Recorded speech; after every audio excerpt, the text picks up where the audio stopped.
Salve, salve pessoal, sejam todos muito bem-vindos a mais um vídeo aqui neste canal. Ufa, né? Depois de tanto tempo, vídeos aqui nesse canal com maior periodicidade, tá bom? Então, para quem não me conhece, eu me chamo Rafael Barbosa, sou professor, sou farmacêutico, sou mestre e doutor em Bioquímica e Biologia Molecular pela Universidade Federal do Cariri.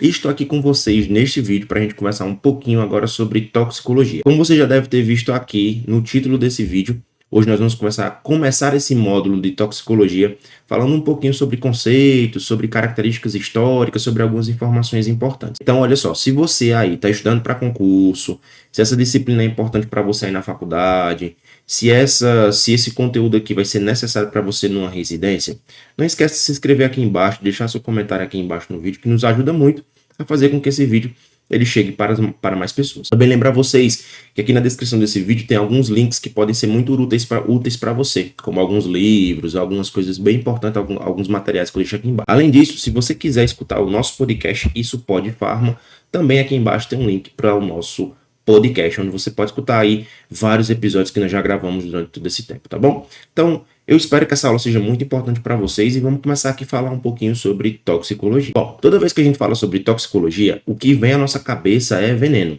drogas ou até mesmo intoxicações, beleza? Só que desde os primórdios da humanidade até os dias atuais, a gente está constantemente exposto a substâncias químicas, tanto de origem animal, vegetal ou até mesmo sintética. Então, quando a gente consome qualquer substância, usa um medicamento, qualquer coisa desse tipo, a toxicologia ela entra ali como área. Então, a toxicologia moderna ela vai muito além dos estudos dos venenos, digamos assim, né? Ela é uma ciência interdisciplinar, onde você vai precisar de outras grandes áreas, como bioquímica, biologia molecular, química, microbiologia, farmacologia, bioinformática, para a gente entender como é que as substâncias tóxicas elas afetam os organismos. Só que entenda uma coisa, quando a gente fala que uma substância tóxica ela afeta um organismo, não necessariamente aquele organismo vai morrer por causa daquele agente intoxicante. A gente sabe muito bem que a morte, no caso, né, nesse caso aí, o óbito, digamos assim, ele é o último estágio de uma intoxicação. Então, a gente sempre tenta evitar e entender quais são os mecanismos tóxicos e como é que esses mecanismos eles podem se agravar ou não, beleza? Então, é muito importante que você entenda que quando se fala de toxicologia, nós estamos falando de uma ciência que engloba todas as reações, todos os sinais, todos os sintomas, todas as características de um agente intoxicante. Não necessariamente apenas quando ele causa morte, mas qualquer evento que não seja desejado, a toxicologia ela vai estar em busca desse conhecimento. Então, vem comigo aqui para o meu quadro para a gente poder conversar um pouquinho sobre toxicologia. Antes de mais nada, vamos falar um pouquinho sobre a história da toxicologia, né? Então, na antiguidade, China, Índia e Egito, tem os primeiros registros de venenos de plantas, animais e minerais. Isso aqui é muito importante, por quê? Porque estes registros, eles são essenciais para a gente entender as relações tóxicas. Então, a gente precisa observar os registros, aquilo que está registrado. E aí, em 1493, entre 1493 e 1541, teve um cara chamado Paracelso, que ele é considerado o pai da toxicologia, porque ele usa aquela fatídica frase, né? Que ele diz assim, a diferença entre o remédio e o agente tóxico é a dose, né? Então, a diferença entre o veneno e o remédio é a dose. E Paracelso estava correto. Quando ele descreve isso aqui, a gente já entende hoje, por exemplo, na ciência, quando a gente usa medicamentos. O medicamento, minha gente, ele tem sim, mesmo que utilizado de maneira correta, mesmo que utilizado de maneira, não só utilizado de maneira correta, mas mesmo que sendo um produto que é vendido ali, que você consegue ter acesso, essas substâncias elas podem causar toxicidade. Então é importante que você esteja atento ao uso desse produto, tá bom? E aí no século XIX, Orfila, que também é considerado o pai da toxicologia forense, ele desenvolveu técnicas de detecção. Porque a gente sabe muito bem que esses venenos eles podem sim ser utilizados de maneira incorreta. De que forma, professor? Você pode utilizar esses venenos, por exemplo, para causar mal a outra pessoa. Então a gente precisa ter ferramentas onde a gente consiga identificar a presença dessas substâncias de alguma forma para que a gente possa contar a história desse processo, tá bom? E aí no século XX a gente teve estudos de radiação, por exemplo, como Marie Curie, né, como Becquerel, a gente teve informações muito importantes onde essas substâncias, por exemplo, substâncias radioativas que também participam da tecnologia, elas passam por processos de regulamentação na presença delas em alimentos, em medicamentos, até, por exemplo, a tragédia da talidomida. Por exemplo, a talidomida, para quem não sabe, ele é um medicamento que foi utilizado muito para êmese, ou seja, as grávidas, quando elas estavam em processo de gravidez, né, elas acabavam tendo êmese. E essa êmese a gente sabe que incomoda muito. Então, a talidomida ela foi inventada, né? A ideia dela é que ela era muito útil para esse processo de êmese. Só que o que aconteceu? A talidomida ela tem um processo chamado isomeria óptica. Professor, o que seria isomeria óptica? As estruturas químicas elas podem ter carbonos quirais. Professor, o que é um carbono quiral? Carbono quiral são aqueles carbonos que têm 4 ligantes diferentes. E aí, quando eles têm essa característica, eles podem desviar a luz polarizada tanto para a direita quanto para a esquerda. A gente chama isso de destrógeno e levógeno. E aí, o que é que isso não se entendia na época? A talidomida, por apresentar carbono quiral, o seu isômero destrógeno e levógeno apresentavam naquela condição características de resposta completamente diferentes, embora seja a mesma molécula do ponto de vista de fórmula molecular, né? Tem o mesmo número de átomos, os mesmos elementos. Quando essa molécula ela entra em contato com um sistema biológico, ela apresenta características, ela pode apresentar características diferentes a depender dos seus isômeros. O que foi que aconteceu com a talidomida? Enquanto que o isômero R ele era o medicamentoso, digamos assim, o terapêutico, o isômero S acabava causando malformações gênicas. Então, você começa a perceber que existe uma relação tóxica da utilização dessas substâncias, fechou? Só que a toxicologia, ela é uma área que não se restringe apenas a um único ponto. A gente tem áreas diferentes. A gente tem características diferentes para cada aspecto da toxicologia. Então, inicialmente, a gente tem uma toxicologia chamada de toxicologia mecanicista. O que é que ela vai estudar? Ela vai estudar mecanismos celulares e moleculares e bioquímicos dos agentes tóxicos, ou seja, entender como é que essas substâncias se ligam em determinados receptores, como é que essa relação de resposta ela causa toxicidade, tá bom? Como, por exemplo, a talidomida, que afeta a gênese no desenvolvimento vascular. Já a toxicologia descritiva, ela vai realizar testes de toxicidade. E aí existem vários testes de toxicidade, vários modelos, na verdade, que a gente consegue utilizar. Por exemplo, existem modelos animais, existem modelos in sílico. Professor, o que são modelos in sílico? São testes onde nós utilizamos computadores para a gente simular como seriam os alvos tóxicos daquela molécula, tá bom? A toxicologia regulatória, que ela vai tomar decisões sobre a liberação de determinadas substâncias, sejam elas medicamentos, agrotóxicos, algumas substâncias que podem ser utilizadas para controle de pragas e tudo mais.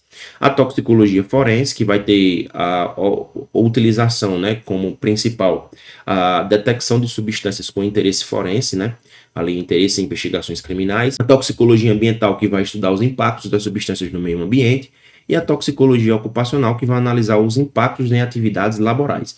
Ou seja, quando o indivíduo ele está ali trabalhando, se expondo, seja pelo ar, seja pela luz, não sei, seja por ter contato com substâncias químicas, essa parte da toxicologia vai se preocupar em entender quais são essas relações e quais são os limites aceitáveis, tá bom? Bom, quais são os testes que nós utilizamos para detecção? Primeiro, é necessário que você entenda o seguinte: quando a gente vai determinar se uma substância ela é tóxica ou não, a gente precisa determinar o quanto ela é tóxica. Então, existe uma condição que nós chamamos de DL50. Professor, o que é DL50? Ela é chamada de dose letal média. Professor, o que seria a dose letal média? Seria a dose, ou seja, a quantidade de substância que seria utilizada para que você consiga, digamos assim, causar toxicidade em 50% de uma população. Então, imagine que você tem uma população de 10 camundongos. Qual é a dose que 50% dessa população apresenta alguma característica tóxica? Se essa característica for a morte, por exemplo, a gente chama de dose letal média. Normalmente, essa dose ela é medida em miligramas por quilo. Então, obviamente, quanto menor for a quantidade por quilo, mais tóxico é aquela substância. Só que quando a gente vai testar essas substâncias, a gente precisa entender que o tempo na qual você se expõe a esse agente tóxico também influencia. Existe uma série muito boa chamada Chernobyl, que eu recomendo muito que vocês assistam. Lá em Chernobyl, você vai perceber que os primeiros que chegam no acidente, eles acabam sendo expostos a uma quantidade muito grande de radiação. E essa quantidade muito grande de radiação acaba gerando uma toxicidade aguda muito intensa, fazendo com que essas pessoas morram mais rápido. Então, isso acontece por quê, professor? Isso acontece porque nós fazemos testes de DL50 para entender quanto aquela substância é tóxica por quilo de peso do paciente. Então, a gente chama de letalidade aguda, que é o primeiro teste onde a gente vai avaliar ou calcular o que nós chamamos de DL50. A gente tem o teste de Drase, que vai também investigar irritação dérmica e ocular, além de aplicação em coelhos para avaliar vermelhidão, edema, cicatrização e ação corrosiva. Os ensaios subcrônicos, que vão ter uma duração maior agora de 90 dias, para a gente avaliar a exposição mais contínua, e os ensaios crônicos, que vão durar de 6 meses a 2 anos, que vão avaliar potencial carcinogênico, mutação de DNA e por aí vai. tudo bem? Essas técnicas que nós utilizamos nesses testes, elas podem ser de várias formas, mas normalmente nós utilizamos técnicas imunoquímicas, como o EMIT e a FPA. O que é EMIT, professor? É uma enzima que tem complexo, um composto anticorpo, inibindo a atividade enzimática. Essa mudança de cor indica presença, ou seja, eu utilizo essa substância como marcador. Se houve inibição da atividade enzimática, ela vai mudar de cor. Já a FPA é uma molécula fluorescente que se liga ao composto de interesse e ele diminui sua fluorescência proporcional à quantidade presente. Então eu quero saber assim, quanto daquela minha substância está naquele tecido? Então eu injeto essa substância, essa molécula fluorescente, junto com ela e eu vou avaliar a sua permeação. Se a fluorescência for diminuindo, significa que a quantidade de substância naquele tecido também vai diminuir.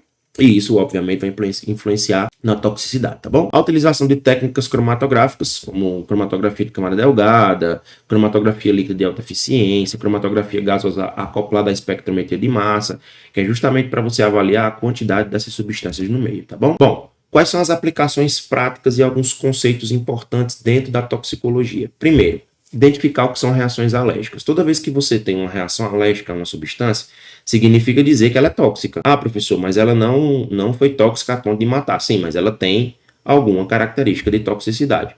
Então, o que é uma reação alérgica? É uma sensibilização do seu sistema imunológico, que pode causar urticárias, conjuntivite, edema e crises asmáticas.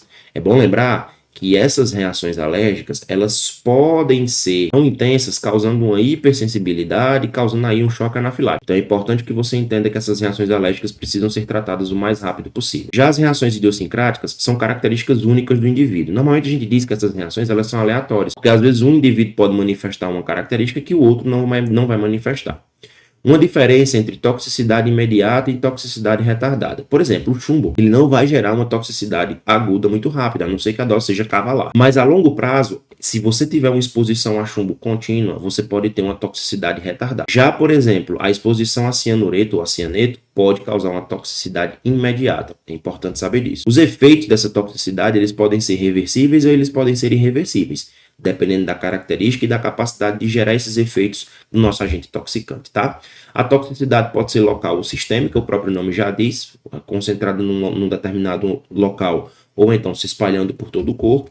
E as interações podem ser sinérgicas ou antagônicas. Sinergismo, quando duas substâncias geram efeitos apenas quando combinadas. Antagonismos, as substâncias anulam os efeitos umas das outras. Então, por exemplo, se você fizer a utilização de fenobarbital com álcool, a gente tem um sinergismo. Tanto o álcool quanto o fenobarbital, quando se juntam, eles conseguem potencializar ainda mais essa reação tóxica no seu organismo. Tudo bem? Bom, gente, essa foi nossa aula de hoje. Essa foi nossa primeira aula do nosso módulo de toxicologia. Não esquece de se inscrever aqui no canal, de conferir todas as informações aqui na descrição desse vídeo. Um grande abraço e até a próxima aula.